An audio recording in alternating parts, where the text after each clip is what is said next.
on blast. And we are live. This is the Wrap It Up on Blast Raps post-game show. As always, my name is Sheldon Alexander. Thank you for joining me on the Wrap It Up Raps on Blast post-game show. This episode of Wrap It Up is brought to you by Clean Cuts Barbershop, 2013 Danforth Avenue in Toronto. Clean Cuts, the multicultural barbers that will always keep you fresh for any occasion, right? So go see Skip and the crew, and as a wise man once said, tell them that I sent you. Check them out on Instagram at Clean Cuts Toronto, or give them a call, 416-917-4833 to book your appointment now. Hit 'em up. Raptors fans, Yes, fired big up. game. Mikey, how you doing, man? How you doing? After this, I'm good. I'm good, man. I agree with you, Mikey. I totally agree with you. As the Toronto Raptors, they went against the Milwaukee Bucks, who came in as the top team in the NBA. I mean, I guess Raptors so, were, yeah. 2 or 3, depending on They percentage played less points. games, but yeah. And the Raptors coming off a very disappointing loss in San Antonio. I'm going to be honest and think that most of the fan base was kind of nervous heading into this game against Milwaukee. No Kyle Lowry once again. Yeah. But the Raptors showed up, and they showed up in a big way. Well, what is the wild card weekend in football? This was the Eastern Conference Finals showcase, should we say? Yeah, it was a big game. Huge win for the Raps. And what I was saying to you earlier is the narrative around the game against San Antonio was Kawhi did it by himself, and none of the Raptors really stepped up in what was a game that we should have done for Kawhi. But just a couple days later today, the Raptors played a great team game. And They all stepped up huge. The starters were lighting it up. the starters definitely lit it up. And you know what's lighting up right now? The chat rooms on both sides. Shout out to all the people on Instagram game. tuning in with the questions and comments at Sheldon Alexander. Shout out to the people on Twitter where you catch this post-game show live after each and every Toronto Raptors game on Twitter at Shell Alexander. Now to get all of those, all the procedurals out of the way, right? Let's get to the shits, because this was a crazy game, and I was fired up, and I took a lot of comments from the last game as well. The fan base after that loss in San Antonio, and as you mentioned, they kind of let Kawhi down. And one thing that stood out to me was there's some very serious comments coming from Danny Green, coming from Fred VanVleet at the end of that game that led you to believe there might have been some conversations had afterwards. But either way, Closed door meeting, maybe I don't know, but it just Maybe seemed the like first there of was the year, there were some strong things, right? Like if Yeah. we go back, I'm going to read one of the quotes here. This is after the game. It was on a game Thursday. you should have got up for, right? For sure. And the starters did not show up for that game at all. Everyone not named Kawhi and Norman Powell played horribly in San Antonio. So after that game, you hear things from Danny Green like this, where he says, quote, there's things that we probably need to nip in the butt soon. I think it happens with time and patience, but also with health. I think we're being too patient at times and waiting. I think we need to jump on it right away and fix these problems ASAP, regardless of who's healthy.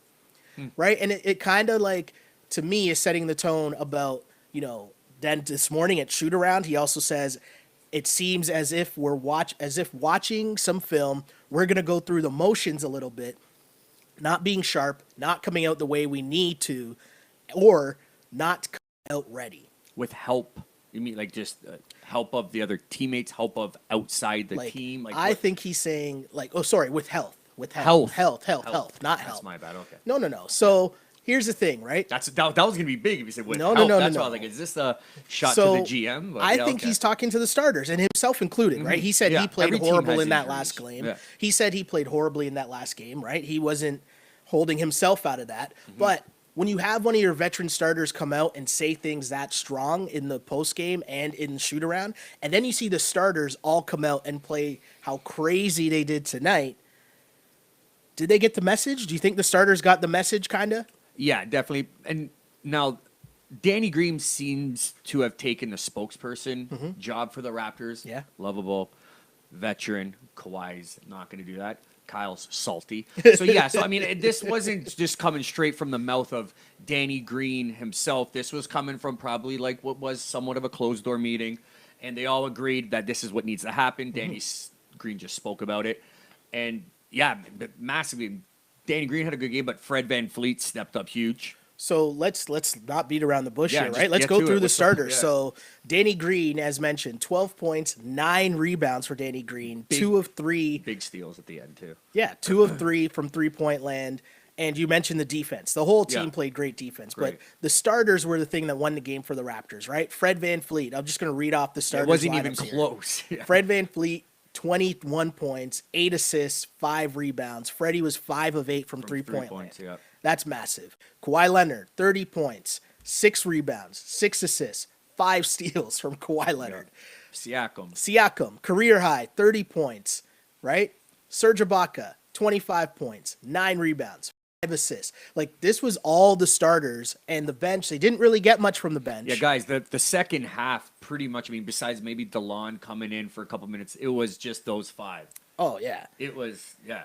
This was a thing where I felt like the starters came together and they figured some things out here because we're going to win this or lose this. Yeah, and one of the themes we were talking about from the past few games was there's a lack of chemistry, a lack of ball movement from the Raptors.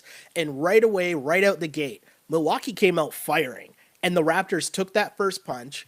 They continued to move the ball. They continued to just have a ton of assists, but also there was a trust factor. I liked early on, and hey, listen, the people that follow this podcast and listen to me ramble and talk shit after each and every game, sometimes you might think I'm just spewing random shit. But one of the things I kept talking about was it doesn't look like Kawhi and Siakam had any type of continuity or chemistry at all. Till today. What was the first play of the game the Raptors ran? It was a pick and roll from Kawhi Leonard to Pascal Siakam. We saw that play run more and more throughout this game where that's Nick Nurse forcing some chemistry between those two guys, forcing some continuity within the offense.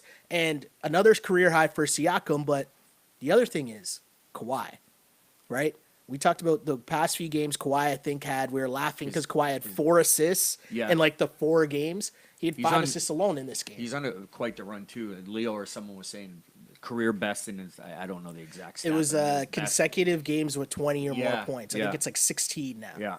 And his handles, too. I never knew Kawhi to be as good. His handles are nasty. Do you know who we got to give credit to that for?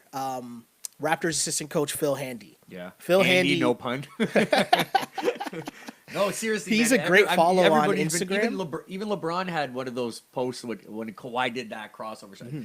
It's becoming one of the games. He's become one of the game's best dribblers. Phil Handy is a great follow on Instagram, but you see a lot of guys crediting the work because he used to be with the Cavs and obviously Kyrie Irving. Yeah, one of those things, and it was funny because I remember this and it stood out in my mind because after the Raptors played the Celtics, there was a play where Kyrie ended up switched on Kawhi. And Kawhi gave him the crossover, gave him the business. But later on, when that play was posted on Instagram, Kyrie commented on it, and he was like, "I just wanted to test out to see if the handle was real." And Phil Handy liked it, and they have a playful because he used to be the assistant coach in Cleveland as well, right? But his whole thing is about obviously ball handling and all that stuff, right? So he deserves a lot of credit. It's been put on notice, Kawhi's handle is disgusting. It is. I never knew it was that good. The one thing another thing to like, Raptors fans. It's another thing to like.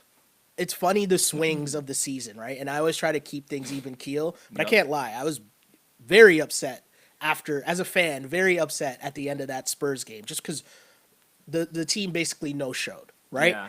And there was no chemistry, no nothing. And then we see the complete opposite in a game like this, but it's on the flip side. Raptors were 1-5 in their last 6 road games. And what did you think? How did you think they played in a hostile environment in Milwaukee where the crowd's going crazy? How do you think they handled that? It was really a game of runs. And what I noticed is every time the Bucks would push a little bit of a comeback and tie it, or Giannis hit that 3, there would be a big stop, and the Raptors would quickly go on a quick 6-0, 7-0 run. And there was a point in the fourth where there was about 7 minutes left when it was quietly the Bucks just came back, 8-0 run, went up by 1, and then there was I believe it was a Danny Green play or something like that, and the next thing you knew the Raptors were up by 8, and it was and then they never looked back from there. It was crazy. You're right. I was calling them silencers during the game, right? It quiets the crowd down, right? Like the crowd gets crazy, they do that comeback, and then you just go into quickly for a run, timeout, and then it's done. Thing again where we talked about the bench, and the bench really struggled in this game. What was the number? It was DeLon, Norm, 1 and for OG. 15. Yeah, DeLon, Norm, and OG combined to go 1 for 15 in this game. They did not play well, and they were basically like treading water in that fourth quarter against the Bucks as the Bucks were making a run.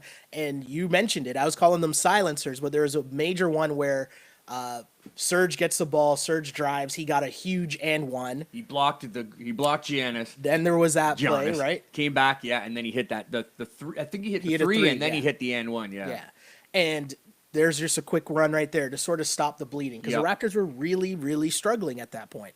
Then later on, the Bucks come back, the crowd's into it, the crowd's making another the crowd's feeding off the run made by the Bucks. And then what happens there? We see Kawhi Leonard gets the ball, gives it to Siakam. said calms everyone down. Yep. He runs a pick and roll at Siakam. Siakam hits a three. Done. Boom. Then Kawhi gets a steal. The other end, Does his normal, and then I think it was gets Danny to his Green spot. Danny Green hit a couple big threes too. Yeah. There's one that reminded me. I said it reminded me of kind of how Kyle when he started getting his mojo going. It's just a far out three. Yeah. I think it was to start the third quarter. Yeah, it was a big game, man. I think the thing, too, that was so frustrating about the Spurs game was because the Raptors had played so well on the road this season. And one of the reasons why I always thought they would do well in the playoffs was because in the playoffs, you need to win big games on the road. If you can't play in hostile environments, you're going to lose in the playoffs, right? And you see this game, the crowd was so loud. Milwaukee is a great environment. Oh, yeah. Super loud. I thought it was funny, too, at one point. Kawhi made a turnover, and they played the Kawhi laugh over the loudspeaker. They played right. So it's like, it was actually really funny. But it's just a hostile environment for the Toronto Raptors to go in and have their starters, and that's where you're talking about your vets, your Danny Greens, your Kawhi Leonards, Serge Ibaka. These are guys that have played in NBA Finals. Like they've been in playoff battles, they've been in tough environments, not phased at all. As you said, Milwaukee would make the run. Raptors are okay, where most teams are going to fold under that. And they did it at the right times, too. I remember saying about 2 minutes left in the second quarter, I said, if they could go into the half even down by 5, and they got it to down by 1. Yeah. And then what happens, they come into the third quarter, 5-0 run. That's when Danny hit that big three, quieted the crowd right from the third quarter. And then, a couple little runs there, but it never really was too close from that point, except for that one three. But and as we mentioned, right, the Bucks come into this game as the best team in the league. They'd won 5 straight games by an average of 19.5 points. Like that's pretty crazy. So the Raptors are. In the league too, I know the Bucks are on the second night of a back-to-back, and I get that, cool, but they had a pretty solid rest after blowing out. I think it was the Hawks they played last night, and they basically ran them out of the gym, right? So it was an interesting game for the Raptors, and I think they did a great job of taking the punch from the Spurs and just battling back, keeping it close, and then winning it on the defensive end. Yes. We talked about the starters scoring, but how important was the defense that the Raptors played? You mentioned, who was it? You mentioned Danny Green with some key steals, right? A couple big steals, yep. Ibaka, that was a massive block. That was a turning point. To block on Giannis, that's a big one. That was a turning point. And then he comes back on the other end and gets the 3. Yeah. Yeah, the defense was big this game. So 2 things I always say, people, when we're talking about playoff success. Can you play defense and can you play well on the road? The Raptors can do that, and that's why I think they'll be successful long term. But this was just a great game in terms of atmosphere, in terms of the fan base is fired up. You know what? Let me go into the chat and get some comments here. Or start off on YouTube. Wow, listen to me, eh? Not yet. I'll start off on on Instagram. I'm too hyped up, it seems, as I'm scrolling to the beginning because there's a lot of comments here already. But we'll start off. First person says, nice to blog a win. Yes, that is correct. Very true. Dude, what's up with the lack of end-of-game plays? Kawhi ISO is good enough to be the play, but why is there no diversity? I totally agree with that. Cooking. So Kawhi, the tough part is Kawhi's been cooking, you're right. Yeah. And I think at the very end of the game, at most, you're going to get maybe a pick and roll from Kawhi and Siakam. They're not doubling them, so yeah. One-on-one, you'll ice them every time, man. The thing, too, when the offense was playing as well as it was in this game, guys are feeling themselves a little more than they would be if the offense was stalling. What I mean is the assist numbers, right? Assist numbers were up in this Yeah, game. about 27, Yeah. 28 team assists. Yeah. Yeah, when there's ball movement, dudes are getting easy shots. And then by the time now you get to the end of the game, you're feeling well. You're feeling good, right? Everyone's feeling good. Kawhi shot a crazy percentage, which is another reason why, you're not too mad or 8 for 16, and a lot of those misses came at the end of the game, right? So he shot a very high percentage. Siakam shot a very high percentage. Siakam was 11 for 15. Serge was 11 for 17. Van Fleet 6 for 12. Like you have all your starters shooting over 50%. Like that is ridiculous. And no, you're not going to get that production every single night. But you're happy to get it in a game like this where you really, really need it. But you won't be depending on those 5 for that much scoring that when you get Kyle back. Exactly. When you get JV back, right? Exactly. I mean, Monroe will go back to the bench. Exactly. You won't be playing DeLon and them that much. So, yeah, I mean, and that's the good thing, guys. The one thing I wanted to point out, too, is how good Van Fleet played. And he played really well against them. Even the last game when Milwaukee came and had that narrow victory in Toronto. But tonight was a true point guard night for him. Like he was the starting point guard in what is the league's 2 best teams, especially at least in the Eastern Conference. And he played a full game, and he played on every aspect, every spectrum. He did well. Yeah, he hit some big threes, most of the big threes. He dished out assists. He played good defense. He handled all the minutes. Right, that's what you want from your point guard. And then to think that we still have Kyle that's going to be a comeback. That's where the depth is massive. Yeah, I know everybody's saying they want another scorer, another shooter. So do I. But to see that against one of the biggest games after having a dud like he did in San Antonio, that's massive. Yeah, and you got to look at it, right? 21 points. I think this is Fred's best game of the season. Yes, 21 points, 8 assists, 5 rebounds. 5 threes is what's 5 threes is massive. Yeah. Massive. And at key points. And that's the thing, too, because the Raptors, we were talking about 3-point shooting early on in this game, right? And heading into this one, the Toronto Raptors were just on a bad run in terms of shooting threes. They had one fallen. Of the worst in the league. Took 26th. Yeah, they fell to like 26th in the league, but they were shooting 31% from 3 in their last 16 games, right? So you know that for the majority of those 16 games, 10 of those games, Kyle Lowry's been out. He's probably most of that though. Yeah, true, right? An OG's got. We said it before. He's got to go to the bucket. But anyway, Kyle's probably their second best 3-point shooter, right? Yeah. So or you're Danny, missing. Yeah. Danny's probably the one. best. Yeah. Danny's number 1. Kyle's probably number 2. So the last 16 games, you're only shooting 31% from 3. That's without your second best 3-point shooter for 10 of those 16 games, right? But to see Fred hit those shots, because they were getting wide open looks in those other games. They're just missing them. Siakam missing open threes. You mentioned OG. That Denver game was the worst. One of the last. Yeah. That's the furthest end of the spectrum, and then this is, you know what I mean, the other side. So I mean, it's tipsy-turvy. It's like you said, it's a process. It's good to see the flip side. Yeah, man. It's when you have those games where you're just like, wow, we need help, and then you see this, and you know help's coming through in your own. It's it's good to know that the depth there. Yeah, it's little adjustments, as I mentioned. It was cool to see the adjustment of the Kawhi Pascal pick and roll as opposed to the Kawhi and Serge pick and roll. Yeah, great adjustment there by Nick Nurse. Also, shouts to Leo for bringing this up during the game, but the defense they played on Giannis and Antetokounmpo, in terms of Leo kept bringing it up during the game in terms of why are you guarding up on him, right? Let him shoot. Yeah, let him shoot. I said too. Yeah, if he hits the 3, cool, no problem. If he makes that first move on you, he's gone. Nobody's stopping him. Yeah, once he's going downhill, you can't stop him. Once he's in the paint, throw your arms up, really. But how excited would you be? I mean, it'd be a nerve-wracking series, but what an exciting 7-game series the Raptors and Bucks would be in the playoffs. That would, but that's what I'm hoping is the Eastern Conference. But I mean, that or Boston would both be. I would love to beat Boston more. We just have that rivalry, everything. It seems like Toronto and Boston, whether it's hockey, baseball, whatever. This would be a great matchup. Let me get to some more comments here. Let me bring up the Twitter feed and see some comments there. Someone on Twitter says Pascal played great.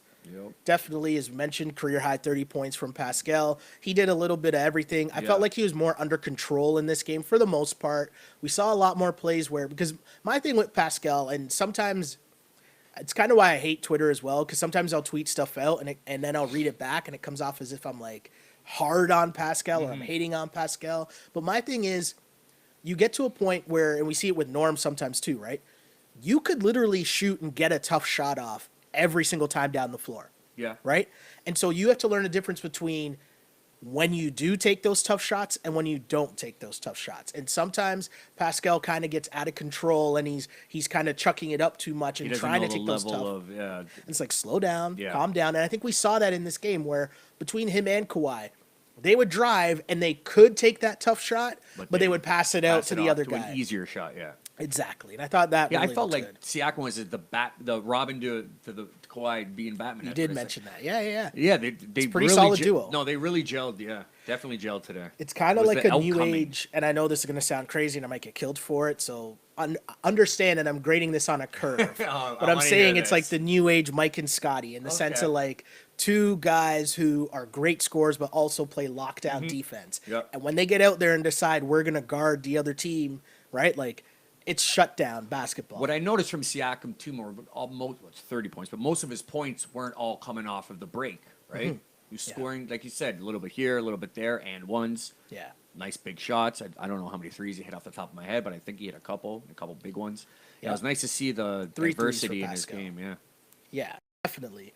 More comments, and I really want to get to the comments because there's a lot in here. And again, we do this conversation to get a taste of the fan base and how the fan base is feeling after each and every game, right? So this was a big game. People are fired up. More comments. Someone said on Twitter, I think Raptors wanted to give DeMar that win.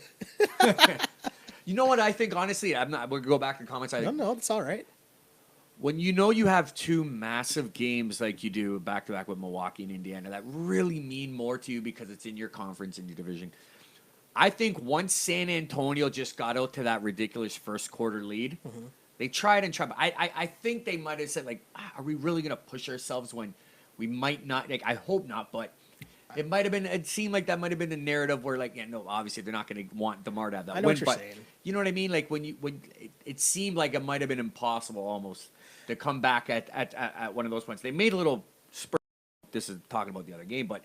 I don't know. Maybe that was just they saved themselves. Let's just say. I think it was like DeMar playing against his little kids. Yeah. Right. Like everyone that's not Kawhi or Danny Green. Right. Those are like DeMar's sons. Yeah. Pascal, Fred, OG, Norm. He says he calls them and texts them after every game, good or bad. Oh yeah, so that's what cool. He said. Yeah. That's cool.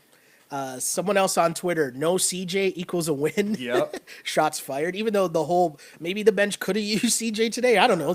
Because CJ would have shot just as poorly as everyone else did off the bench. OG and Norm. But baby, we back. Siakam / Kawhi combo is awesome. Pascal keeps setting career highs. Let's see, another comment here on Twitter. Captain Obvious says, currently their best lineup by far, Kawhi, Pascal, Fred, Serge, and Green. That's their starting lineup, right? Yeah, that was their starting lineup tonight. Siakam played a little bit of the five a bit in the second. He did. They did like a athletic stretch. Oh, yeah. Nurse had something out like that. It was more Siakam in the bench, but yeah, someone highlighting this, and it deserves to be highlighted. Yep, and it still doesn't even tell you like just the game that Kawhi Leonard really had. But 36, 6, and 5 steals is such a Kawhi-like stat line. Yeah, like that's just work. That's just a little bit of everything, affecting the game in all facets. He was just on one tonight on so many levels, and he scored 30 points, which is the same as Siakam. But when you add in all the other, like 5 steals in a game, like that's legit. And a couple non-calls again. He probably could have got to line a little bit more. Yeah, missed some free throws here and there too. It's just a big boy Kawhi Leonard game. I'm used to that now. Like too. Taking like it for granted sometimes, now. Yeah, sometimes we say, who's the MVP of the game and all that, and I honestly just bypass Kawhi a little because I'm like, I expect that. So it's between Van Fleet or Siakam, right? Because I mean, like, you're gonna expect 25 to 35 Kawhi. If you're right, 5, 6, 3 steals. Yeah. Another comment here. They brought the discipline in this game. I totally agree, and they just came out with. And I read those quotes on purpose, right? Because I really think that the message was sent and the message was heard loud and clear. Everyone kind of knew they didn't play well the last few games. And so the starters came out like on a mission right from the get-go. Yep. Confidence builder. We needed that. More comments from Instagram. Again, shout out to all the people. You can always send your comments and questions on Instagram at Sheldon Alexander or on Twitter in that chat group, Shell Alexander. Let's see. Mr. Spicy does it again. Yes, shout to Pascal. Guys, one thing I want to ask too while we go through the comments is Pascal Siakam, we mentioned this before, is he now pretty much it's his title to lose the most improved player? I think so. 100%. Yeah. Because, I mean, I said Karis LeVert on Brooklyn, we mentioned before, he's been hurt, gruesome ankle injury, but he was tearing it up. But, yeah, it's definitely the most improved belongs to Siakam this year. Yeah. And it's becoming the norm with him, too. For sure. Definitely. And especially with the injury to Kyle Lowry, it's such a relief to see the emergence of Siakam. Yeah. Because the other thing, too, that I was thinking, and I was kind of mad I didn't bring this up after the Spurs game, but I was wondering, what would this Raptors season be like if they didn't trade Kawhi for DeMar DeRozan? And so you lose Danny Green. There's no Danny Green as well. But what would the season be like with an injured Kyle Lowry, and then you have DeMar Siakam playing? Like, what Kawhi has brought to this team? Would Siakam... Like Siakam's glow up, like he did, the Siakam glow up was still there, but I'm saying everything that Danny Green and Kawhi Leonard bring to this team defensively and just leadership and just championship, nuts. Like, I don't know where this team would be if they kept the same team again for another year going forward. And to me, that was the biggest takeaway from watching that Spurs game. But anyways, back to this game. Looks like Van Fleet needs rest, but he can't. Yeah, he took a hard fall. Yeah, was it at the end of the third quarter? Yeah, he needed a breather, but he got back up, Got back up, but it's going to be tough, right? Because as Kyle, and let me read this from Kyle Lowry, the Kyle Lowry update.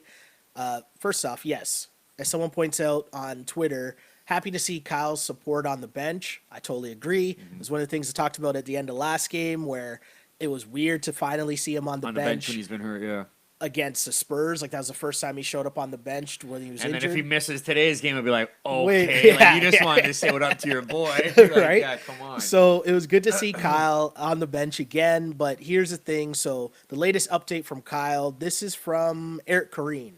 So he said, this is from this morning's shoot-around. Kyle is working up a sweat again, with some Raptors staffers and Alex McKechnie, who's watching before Raptors shoot-around this morning. He remains doubtful for tonight's game. Obviously, we know he didn't play. He was saying in the locker room on Thursday that it's about going through a workout and feeling good the next day. So, to me, that's where we're at right now with Kyle Lowry. And that, to me, is worrisome, right? Because here, you get the injections in your back, right, to New York, relieve the pain, right, so that you're feeling better, you can play. But I'll counter that because, Kyle isn't the type of player that's going to slowly be injected into the lineup. He's not going to come in and play 14 minutes. He's coming in and he's playing 32 to 34 minutes. For sure. And you know what I mean? And if he's not at that yet, normally you would bring in a player like that and slowly bring him in, maybe 15 minutes, maybe 17, but it's not everybody. But Kyle's not one of those people.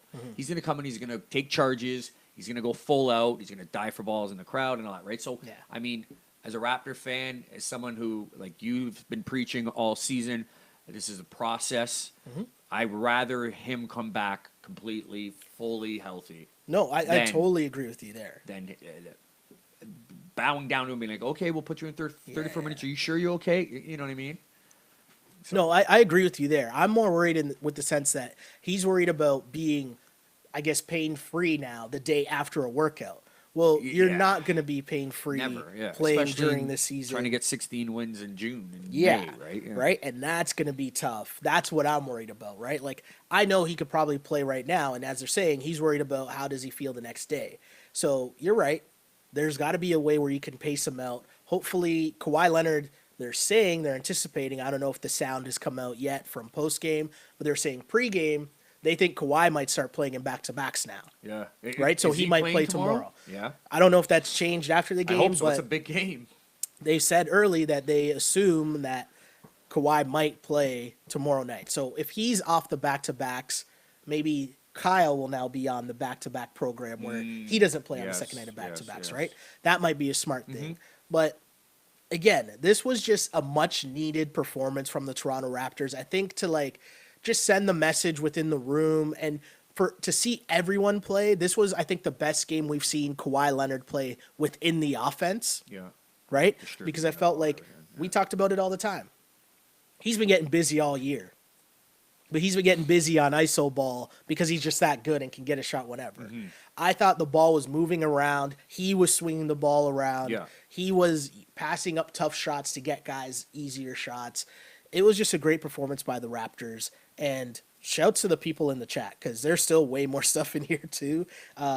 Someone mentioned when was the last time the team had 20 plus from 4 players. Good point. I mentioned it during the broadcast, and I totally forget. And I thought I wrote it down, and I didn't. But I want to say it was like, no, I'm not even going to try to guess because I'm going to guess wrong. Because they said it during the broadcast, and I totally like the forget. Chris Bosh days, or someone will bring it up. Someone will bring it up in the chat someone for sure. Google it. Google it and see. Let us know. That's how good our listeners are, right? 5 bench points is concerning. Are you concerned by that? As this commenter brings up in Instagram. Yes, I am.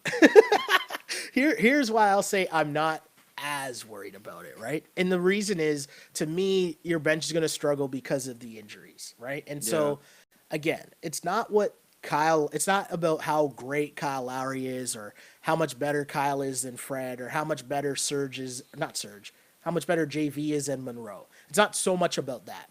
It's about when you put those guys back into the lineup, it pushes everyone back down to their proper spots, right? So Fred doing that, leading the second unit, that helps. That means Norm doesn't have to be such a heavy ball handler within the second unit, right? DeLon isn't the lead guard now in your second unit. That just makes everyone in a better position, right? And I think that's what changes things when you add those guys, because you add Kyle, then now Fred's part of your bench. Cool. Yeah. You add JV. Okay, well now JV or Serge are part of your bench. So automatically your bench gets an upgrade once those guys that are hurt now come back. So I'm not too worried. Yes, you don't want to see those guys go 1 for 15. Norm's been playing better. Norm's been playing better. He had his out of control moments in this game. OG worries me though. OG does, and I was saying it like I know he's only 21 or 22 years old, but man, is maybe now the sell high time. Not even right now, but I don't know. I've been doing or getting another scorer, another shooter, Harrison Barnes. No. God, I don't know. I think we still need to make a move. Yes, we team healthy. Yeah, everybody does going into the playoffs, but if have, and I like Danny Green in the starting 5, but I mean, if maybe the veteran, you could have him kind of come off the bench, and you could get maybe another small forward or someone, another shooter. Yeah, it's tough, help. and I'll you'd have to give up someone good. You might have to give up an OG, but all right. I'll be honest. I've been constantly on the side of this team healthy. I'm okay with it. I don't think you need to make another move. But as this goes along, I'm worried about Kyle's health. And if Kyle isn't healthy, then I'm on board with everybody else. You need to make a big move. Yeah. If you do in fact have championship aspirations for this one and done. Well, yeah, right. You should, right? Because you don't know if Kawhi's staying, so go for it this year, right? Yeah. More comments from Instagram. Defense and ball movement is a game plan. Keep that going, and it creates rhythm for all their shots to go down. Yeah. It seems too simple, right? Ball movement, swing pass, passing up good shots for great shots. Yep. All of a sudden now shots fall, right? And Serge's almost automatic shot from the tip of the paint. Right? It's all but certain. Yeah. All right. Yeah. Fred VanVleet hits big shot at big moments. It's today, true. Yeah. He always seems to. Like whether he's shooting steady Freddy. Whether he's shooting poorly or he's having a great shooting game, it always seems like crunch time Fred hits a big shot at some point, right? Not concerned about the bench. Rotations tighten in the playoffs. Nurse rode the starters. Siakam and Leonard played 38 minutes. Lowry will start, and JV will spell Ibaka. Finals run or nothing. Wow. I like where this guy's head's at, but he brings up a very good point as well. Yeah, Nick Nurse's adjustment. Yeah, The bench was Well, the bench was struggling in the first half, And right? he just went starters, yeah. And for the third quarter, he rode the starters and extended their minutes. Yeah. And it was an interesting adjustment from Nick Nurse because I feel like it was the first time that he went away from, just the normal pattern of this is the bench rotation. This is when the bench plays. I'm going to ride them out from here. Like they were struggling, right? And so when the starters come out in the third and they started off on that great run, as you mentioned, Mikey, to ride them and let them play a little longer to see how far that run would go, instead of them coming out of the lineup when they're maybe up 3 or 4, they were up 10 when you're turning it over to the bench. How much more important was that adjustment by Nick Nurse in this game? Well, he basically saw what was going on, and it just had, and like you said, with the way that Danny Green said what was going on and how they're gonna fix their mistakes, he basically took out the guys that were 1 for 15, and he brought in the starting 5, and he just kept them in. And every time you think that maybe Nick Nurse would call a timeout and do a little bit of a change, the Raptors got a steal and came back on a run, and like I said, brought it back to 8 and 10. Where you're like, okay, I don't have to. Yeah. Right. I mean, every time it almost got that close, and it was a couple times, the Raptors came right back and just killed the momentum. Yeah. I'm telling you guys, too, if you start to listen to this podcast, you'll know I talk about defense. Don't forget about defense in this era of basketball. Yes, the pace of play is up. Yes, the scoring numbers are up. But if your team plays defense, that will be the key to win. And what Mike just said is so big, right?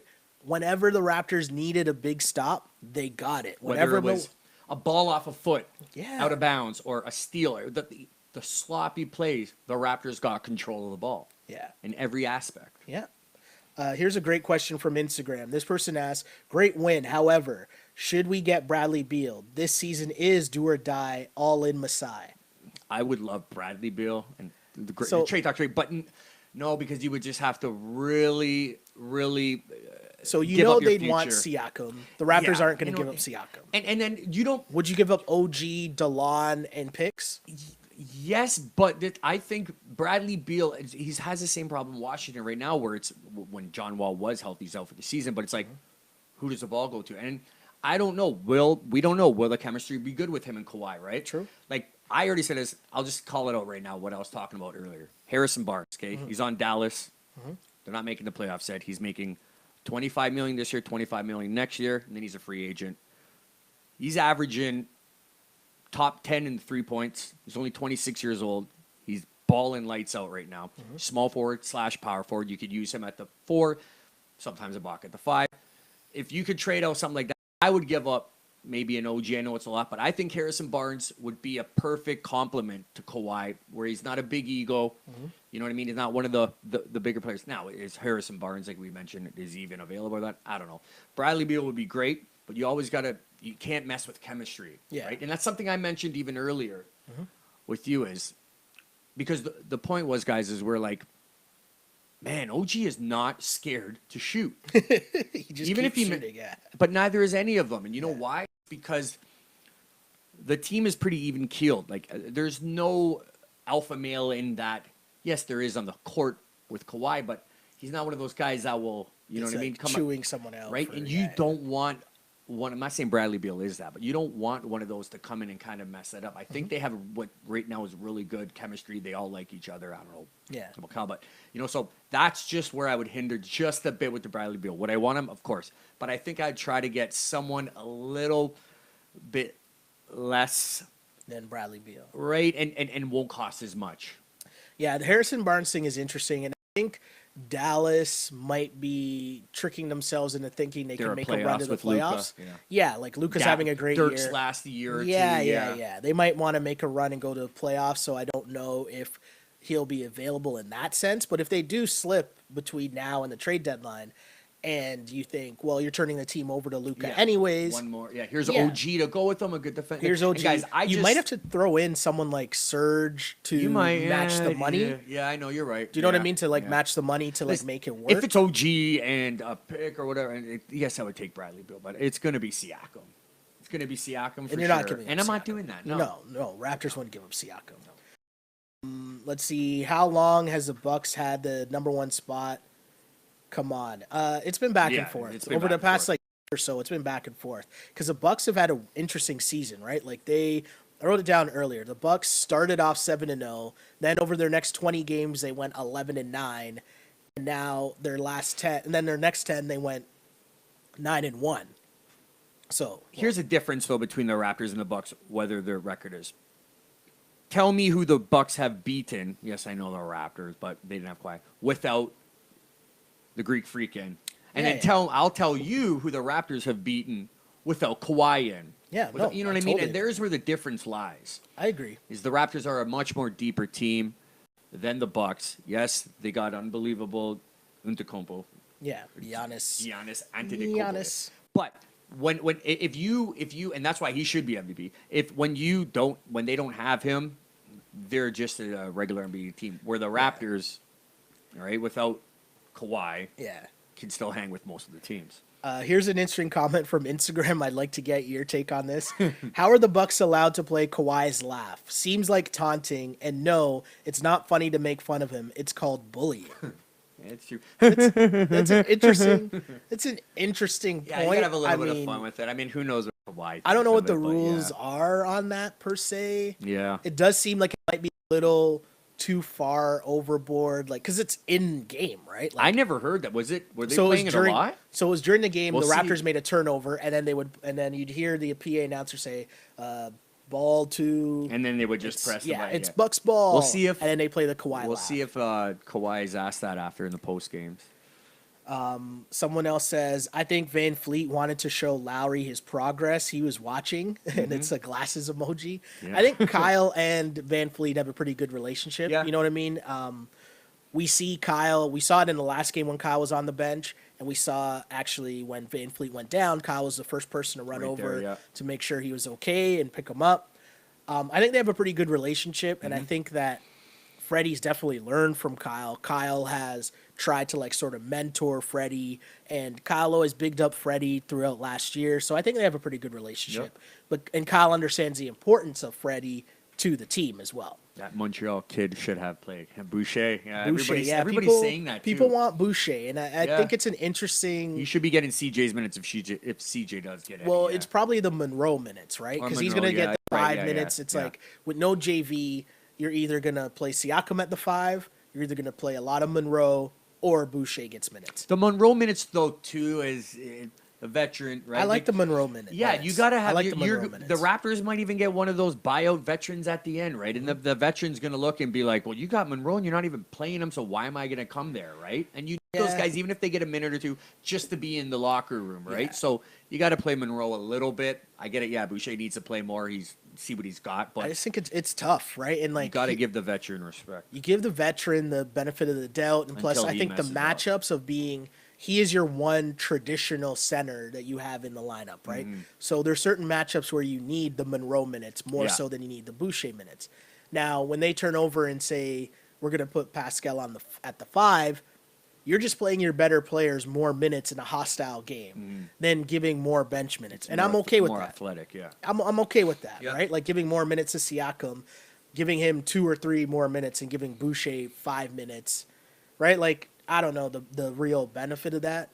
But at the end of the day, I don't know. He's got to earn time. I mean, in a big game like this, fouls and inexperience can come in big, right? And Monroe's a veteran. Like he won't get those silly fouls or cost you the game by a turnover or something, right? I want to get your opinion on this. OG struggles too much. I'm putting Norm ahead of him right now. That's a comment from Instagram. Do you agree with that? Is Norm ahead of OG right now in the rotation? He's been playing great, and it's a good problem to have in a sense where Norm's playing good as he was last year. But, yeah, I would, and I've been saying this for almost a month now, is OG needs to go to the basket more. Yeah. He's so athletic. Just settling for too many threes. Yeah, I mean, it's good you're not scared to shoot, but you're not hitting it. Try a different route. Yeah. Drive more. Someone agreeing with your point on Harrison Barnes. He says Harrison is a good choice. He has championship experience with the Warriors. He does, yeah. He'd be a great... Says Barnes would be great with Siakam, Leonard, and Green. Serious ting. And I looked at... Listen, I went through when we were sitting here, just kill some time. We go through the stats and everything. Yeah. I went through the top 10 best 3-point shooters or shooting efficiency. Barnes is there. Yeah. And most of them. Yeah. He's tearing it up this year. He's a solid defender. And he's only got one more year left where you can kind of be like, okay, I don't mind paying him that 25, and it's he's let's be only serious. 26. Who would you rather pay next year the 25 mil to, Serge or Harrison Barnes? Because I'm saying Harrison Barnes. To be honest, like that's just my. JV still gonna be on the team and everything? Yeah. Serge. Harrison Barnes gives you more. Harrison Barnes gives you more. He's a 3-and-D defender, right? And I which think is the entire NBA right now. Like he said, man, the championship pedigree that he has with Golden State and all that. He's a young veteran, he's been through a lot. I think he got in the league pretty young. Harrison Barnes, the 2012 draft year, or something. Yeah, but it seems like he was been almost through a Raptor. I'm pretty sure he was taken just before Terrence Ross. I just think he would really. And guys, there's no rumor to this. This is just somebody that I thought that the Raptors would fit perfectly with him, especially one of the better shooters in the league right now. That's on a team that's not going to be contending for a playoff spot. That might be enticed to take a young OG or something like that. That I think would fit perfectly for the Raptors. And the thing is, for this year, right? And you get him for next. True. You're not going to mind having him on your team next year, especially if there's no Kawhi next year. Exactly. But he also really helps your team this year with Kawhi. Well, him and Kawhi. Oof. Right? Oh, yeah.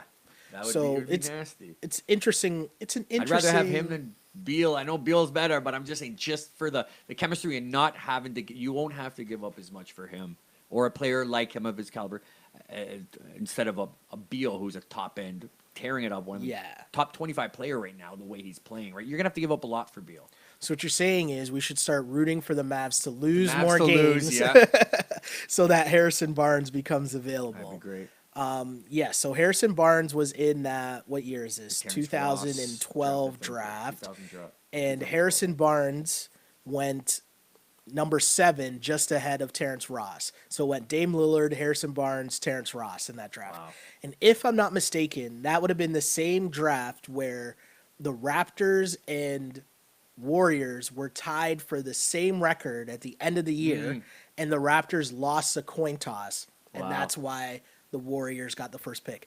And if I'm not mistaken, what happened? Interesting point too. Bradley Beal in that draft year, he went 3rd. But anyways, if I'm not mistaken, the way that year played out, the last game of the season, the Raptors were way out of the playoffs, obviously, but some guy that was on like a 10-day contract went for like a crazy like triple-double, and 2 wins and the Raptors won. The Raptors won, so then they went into a tie with the Warriors and then lost the coin toss, had the lesser pick, ended up getting Terrence Ross instead of Harrison Barnes. And I think you could give them like a, I don't know, I would have to go on the trade machine, but I mean OG and something, or for Harrison Barnes, for OG and maybe CJ or whatever it is, you could maybe get Harrison Barnes if they're willing to part with him. For sure. Someone's asking about how serious is the Bradley Beal trade talks. You've seen this floating around the internet. I don't know if there's any validity to it. Up what they want, it's as serious as you want it to be. Well, people are saying they're mentioning 2 players and 2 picks. But see, the Raptors already gave up the pick for DeRozan, so it'd have to be a future pick, which I don't know if I'm Washington, I want more picks in this upcoming draft if I'm giving up. Yeah, but even if I'm Toronto, I don't want to give a 2022 pick up if maybe Kawhi doesn't sign up. Who knows what you're going to be in 3 years, right? Definitely true. Definitely true.